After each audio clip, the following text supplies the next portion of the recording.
এই কবিতরগুলো আজকে একজন আমাদেরকে খাওয়ার জন্য গিফট করছে। তো এই কবিতরগুলো আমি ভুনা করব আর সাদা পোলাও করব, আপনারা সাথেই থাকুন। আসো মানে এগুলো এখন জবাই করে নিব। কবিতরগুলো পরিষ্কার করে নিচ্ছি, অনেক লোম কবিতরের গায়ে, সেগুলো এই লোমগুলো উঠে নিচ্ছি। কবিতরটার বয়স একটু কম, তো এই জন্য এই খুঁটিগুলা বেশি, একটু পরিষ্কার করতে সময় লাগবে। খেতে পছন্দ করে না এমন লোক কমই পাওয়া যায়, সবাই মোটামুটি পছন্দ করে খেতে এটা।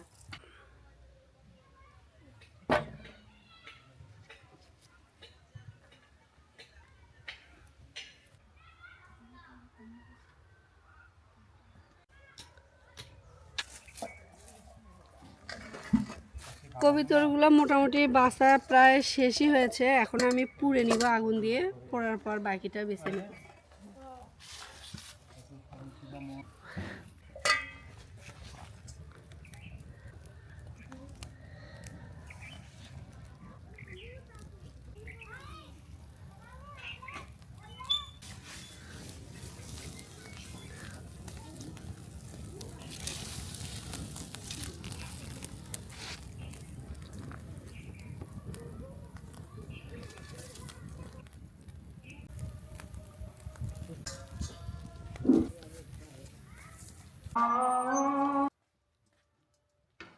أشهد أن محمدا رسول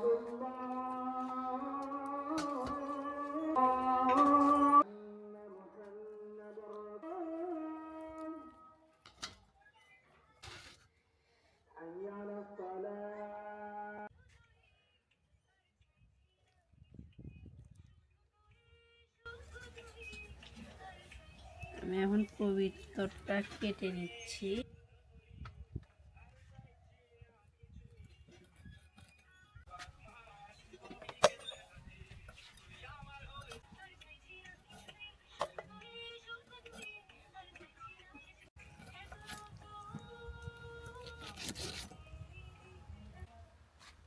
কবিতরের মাংসটা কেটে নিয়েছি, নিয়ে পরিষ্কার পানিতে ভালোভাবে ধুয়ে নিয়েছি। এখন আমি এটা ভুনা করব। কড়াই বসে দিয়েছি, এখন আমি দিয়ে নিচ্ছি সাদা তেল। তেলটাও গরম হয়ে গেছে, এখন আমি দিয়ে দিচ্ছি পেঁয়াজ কুচি। পেঁয়াজ কুচিটা নিয়ে কিছুক্ষণ ভেজে নিব।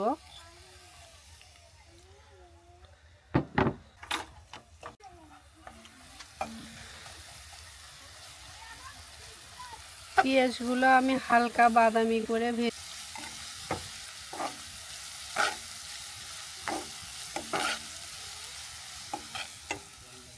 পেঁয়াজটা বাদামি কালার চলে আসছে, এখন আমি বাটা মশলা দিয়ে দিব। পরিমাণ মতো আদা বাটা আর পরিমাণ মতো রসুন বাটা। কিছুক্ষণ নিয়ে ছেড়ে ভেজে নিব যাতে কাঁচা গন্ধটা চলে যায় আদা রসুন বাটা। আদা রসুন দিয়ে পেঁয়াজটা ভাজে নেওয়া হয়ে গেছে, এখন আমি গুঁড়ো মশলা দেওয়ার আগে দিয়ে দিব একটু পানি।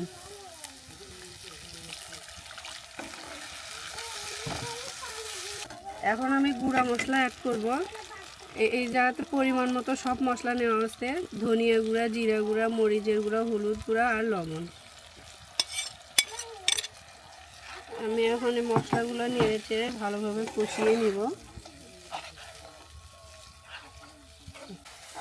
মশলাটা কষানো প্রায় হয়ে গেছে, উপরে তেল চলে আসছে। এখন আমি এখানে দিয়ে দিব কবিতরের মাংস।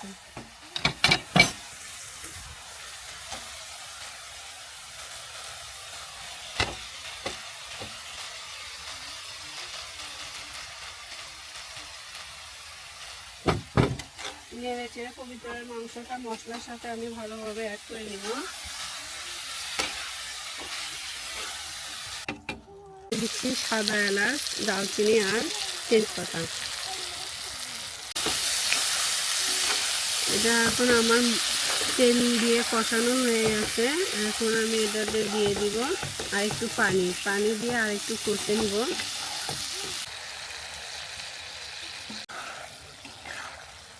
এটা আমি কষানোর জন্য দিয়েছি ঝোল, তো আরেকবার নেড়ে চেড়ে ঢাকিয়ে দিচ্ছি। আর একটু কষানোর পরে আমি শেষবারের মতো ঝোল দিয়ে দিব। আমি যেহেতু কবুতরের মাংসের সাথে সাদা পোলাও রান্না করব, তার জন্য আমি পোলার চালটা ধুয়ে নিব। এখন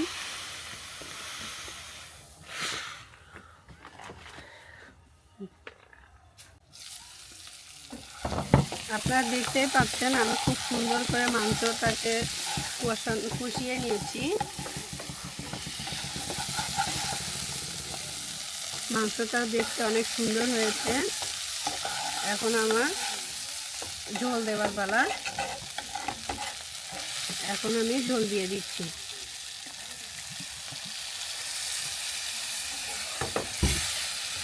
ঝোলটা আমি ঢাকনি দিয়ে ঢেকে দিলাম। আবার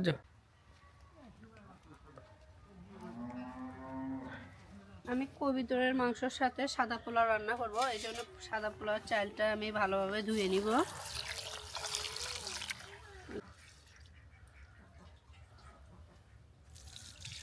এখানে যেহেতু বালু মাটি, তাই আমি পানিটা এখানেই ফেলতেছি।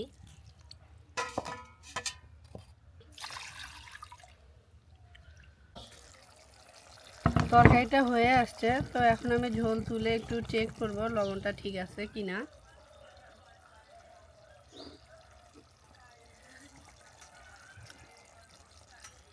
লবণটা ঠিক আছে। এখন আমার তরকারিটা হয়ে গেছে। এখন তরকারিটা আমি চুলা থেকে নামিয়ে নিব। তরকারিটা অনেক সুন্দর কালার আসছে।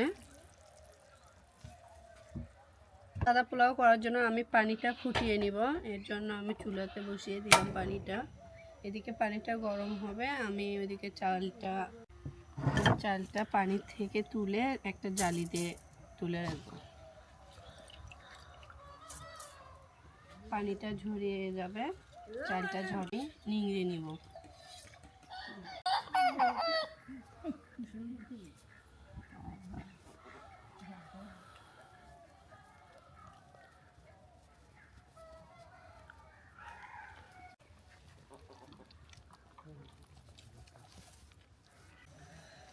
পোলাওর জন্য পানিটা ফুটানো হয়ে গেছে, এখন আমি পানিটা নামিয়ে রাখবো।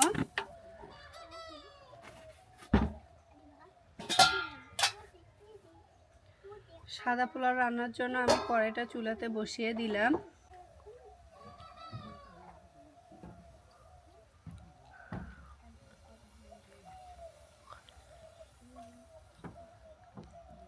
হাঁড়িটা গরম হয়ে গেছে, এখন আমি দিয়ে দিচ্ছি সাদা তেল। তেলটা গরম হয়ে গেছে, এখন আমি দিয়ে দিচ্ছি 2টা তেজপাতা, 2 টুকরা দারচিনি আর সাদা এলাচ। এটা গরম হয়ে গেলে এখন আমি দিয়ে দিব পানি ঝরে রাখা চালটা। এই মুহূর্তে চুলার আঁচটা একেবারে নর্মালে রাখতে হবে, যেহেতু চালটা আমি ভেজে নিব। আদা রসুন বাটা, সামান্য পরিমাণ আদা রসুন বাটা দিলাম, যেহেতু সাদা পোলাও। আদা রসুন বাটা দিয়ে আর কিছুক্ষণ ভেজে নিব। পানিটা পরিমাণ মতো দিতে হবে, বেশি দিলে আবার পোলাওটা নরম হয়ে যাবে। এখন আমি পোলাতে দিয়ে দিচ্ছি দুধ আর কয়েকটা আস্ত কাঁচামরিচ। লবণটা দিয়ে এটা আরেকটু নেড়ে চেড়ে আমি ঢাকনা দিয়ে ঢেকে দিব। ঢাকনা দিয়ে ঢেকে দিলাম। এর মধ্যে আমি চুলার আঁচটা একটু নর্মাল হিটে রাখলাম। এখন আমি কিশমিশ দিয়ে দিব। কিশমিশ দিয়ে পোলাওটা আরেকটু নেড়ে চেড়ে দিব।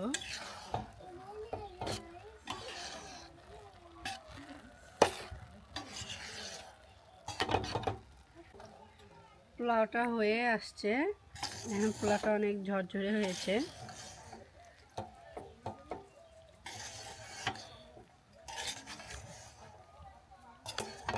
আমার পোলাও রান্না হয়ে গেছে, এখন আমি এটা নামিয়ে নিব। কবিতর ভুনাটা আমি নামিয়ে নিলাম। আজকে আমি একটা প্লেট সাজিয়ে নিচ্ছি। আজকে সপরিবারে কবিতরের মাংস দিয়ে পোলা খাবো, এই জন্য আমি স্পেশালভাবে একটা প্লেট সাজাচ্ছি। তো প্রথমে আমি পোলাটা নিয়েছি, এরপর আমি দিয়ে দিচ্ছি ডিম।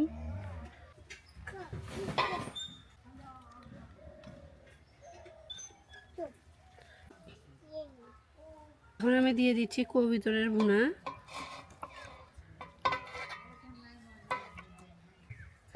আর পেঁয়াজ বেরেস্তা করে রেখেছি, এটা আমি পোলাওয়ের উপর দিয়ে ছড়িয়ে দিচ্ছি। সবাই মিলে আমরা শুরু করবো এখন খাওয়া। বিসমিল্লাহ। বিসমিল্লাহ।